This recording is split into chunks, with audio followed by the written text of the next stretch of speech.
Praise the Lord. கர்த்தருக்கு மகிமை உண்டாவதாக. இந்த காலை வேளையில் கர்த்தருடைய வார்த்தை மூலமாய் உங்கள் யாவரையும் சந்திப்பதிலே நான் மிகுந்த மகிழ்ச்சி அடைகிறேன். சங்கீதம் 34 சங்கீதம் 7 கர்த்தருடைய தூதன் அவருக்கு பயந்தவர்களை சூழ பாளையமிறங்கி அவர்களை விடுவிக்கிறார். அன்பான தேவனுடைய பிள்ளைகளே, ஒரு முறை சாது சுந்தர் சிங் அவர்கள் ஒரு கிராமத்திற்கு சுவிசேஷம் அறிவிக்க சென்றிருந்தார்கள். அந்த கிராமத்தில் இருந்தவர்கள் அவரை பேசவே விடவில்லை.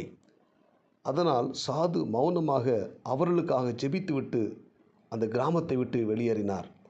ஆனாலும் அவர்கள் அவரை தாக்கும்படி விரட்டி வந்தார்கள். சாதுவால் தப்பி ஓட முடியவில்லை. அந்த இடத்திலேயே அவர் முழங்கால் படியிட்டு தேவனுடைய பாதுகாப்பிற்காக ஜெபித்தார்.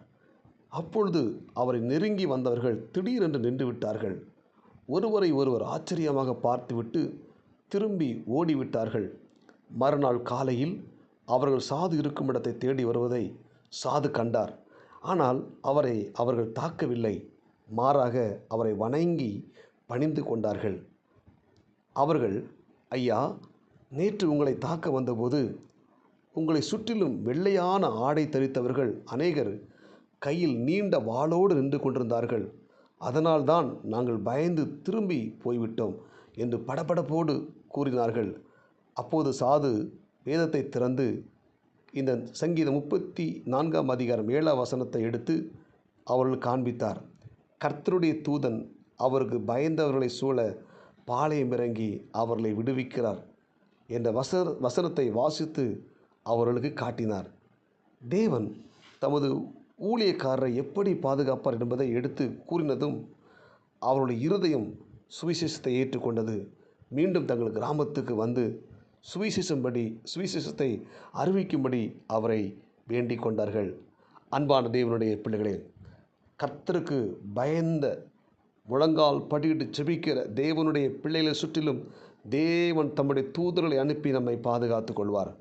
நீங்கள் வேத புத்தகத்தில் வாசித்து பார்த்தீங்கன்னா, இஸ்ரவேல் ஜனங்கள் கானான் தேசத்துக்கு புறப்பட்டு போகிறார்கள்.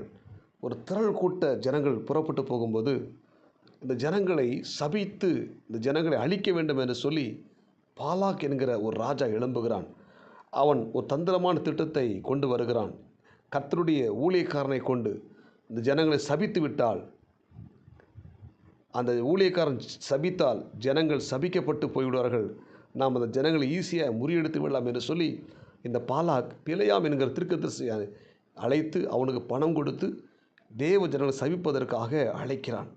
இந்த பிலேயாம் என்ன செய்கிறான்? ஜனங்களை சபிப்பதற்காக புறப்பட்டு போகிறான். புறப்பட்டு போகும்போது கர்த்தருடைய தூதன் உருவின பட்டயத்தோடு வழியிலே குறுக்கே நின்றார். தேவனுடைய பிள்ளைகளை சபிப்பதற்கு கூட ஒரு ஊழியக்காரனுக்கு அனுமதி கொடுக்க தேவன் விடவே மாட்டார். தம்முடைய தூதனை அனுப்பி உருவின பட்டயத்தோடு கூட தன்னுடைய ஜனங்களுக்காக கர்த்தர் தம்முடைய தூதனை அனுப்புகிறார். இன்றைக்கும் இறை வார்த்தை கேட்கிற தேவனுடைய பிள்ளைகளை, உங்கள் வாழ்க்கையில் நிறைய பிரச்சனைகள் இருக்கலாம், போராட்டங்கள் இருக்கலாம், கடன் பாரம் இருக்கலாம், தனக்கு மேலே இருக்கிறவர்கள் நமக்கு விரோதமாக செயல்பட்டு கொண்டிருக்கலாம், நமக்கு விரோதமாக எழும்பி கொண்டிருக்கலாம். அநேக ஜனங்கள் கவலைப்படாதீர்கள், எனக்கு ஒருவருமே இல்லை, எனக்கு உதவி செய்வதற்கு ஒருவரும் இல்லை என்று நீங்கள் அங்கலாய்த்து கொண்டிருக்கிறீங்களா? கவலைப்படாதீர்கள். நீங்கள் முழங்கால் படியிட்டு ஜெபிக்கும்போது உங்களை சுற்றிலும் தேவன் தம்முடைய தூதனை அனுப்பி நம்மை பாதுகாத்து கொள்வார். அல்லேலூயா. நமக்கு விரோதமாக எழும்புகிற ஒரு பெரிய சக்திகளுக்கு முன்பதாக தேவன் தம்முடைய தூதன் அனுப்பி எல்லா சக்திகளையும் முறியடித்து தேவன் நம்மை பாதுகாக்க வல்லமுள்ளவராக இருக்கிறார். ஆமேன். இந்த இறைவார்த்தை கேட்கிற தேவனுடைய பிள்ளைகளே, நீங்கள் சோர்ந்து போகாதீங்க. முழங்கால் படியிட்டு ஜெபியுங்க. நமக்கு வர்ற துன்பங்கள், நெருக்கங்கள், போராட்டங்கள், எதிரிகள், சத்துருக்கள், இப்படிப்பட்ட காரியத்தில் நம்மை ஆண்டவர் பாதுகாக்க தம்முடைய தூதனுக்கு கட்டளையிடுவார். நாம் முழங்கால் படியிட்டு ஜெபிக்கும் பொழுது தேவன் தம்முடைய தூதனை அனுப்புவார். விசுவாசத்தோடு இந்த இறைவார்த்தை கேட்கிற தேவனுடைய பிள்ளைகளே, நீங்கள் உங்கள் இல்லத்தில் முழங்கால் படியிட்டு ஜெபியுங்கள். உங்கள் கஷ்டங்களுக்காக, நெருக்கங்களுக்காக, துன்பங்களுக்காக நீங்கள் முழங்கால் படியிட்டு ஜெபியுங்கள். உங்களை சுற்றிலும் தேவன் தம்முடைய தூதனை அனுப்பி, ஹல்லேலூயா, தூதனை அனுப்பி நம்மை பாதுகாக்க வல்லமுள்ளவராக இருக்கிறார். ஆமேன். ஹல்லேலூயா. அவர் தம்முடைய தூதனை நமக்கு முன்பாக அனுப்புவார். அல்லேலூயா. நமக்கு விரோதமாக எழும்புகிற சத்துருக்கள், நமக்கு விரோதமாக வருகிற அந்தகார சக்திகள், நமக்கு விரோதமாக எழும்புகிற கடன் பாரங்கள், நெருக்கங்கள், வியாதிகள், நிந்தனைகள், போராட்டங்கள் எல்லாவற்றையும் முறியடிக்க தேவன் தம்முடைய தூதனை உங்களுக்கு முன்பதாக அனுப்புவார். எனவே நாம் சோர்ந்து போக வேண்டாம். நாம் முழங்கால் படியிட்டு செபிக்கும்போது தேவன் தம்முடைய தூதனை அனுப்பி நம்மை பாதுகாத்து கொள்வார். எனவே எதிர்ப்புகள் வரலாம், போராட்டங்கள் வரலாம், நிந்தனைகள் வரலாம். கவலைப்படாதிருங்கள். நாம் முழங்கால் படியிட்டு செபிக்கும்போது தேவன் தம்முடைய தூதனை அனுப்பி நமக்கு முன்னே தூதன் உருவின பட்டயத்தோடு கடந்து சென்று நம்மை பார்க்கிற ஜனங்கள், நம்மை அழிக்க வேண்டும் என்று நினைக்கிற ஜனங்களுக்கு முன்பதாக தேவன் நம்மை ஆச்சரியமாய் நம்மை உயர்த்தி, நம்முடைய தலையை உயர்த்தி மேன்மைப்படுத்த அவர் போதுமானவராக இருக்கிறார். எனவே நீங்கள் சோர்ந்து போகாதீங்க. ஜெபம் பண்ணுங்கள். முழங்கால் படியிட்டு ஜெபம் பண்ணுங்கள்.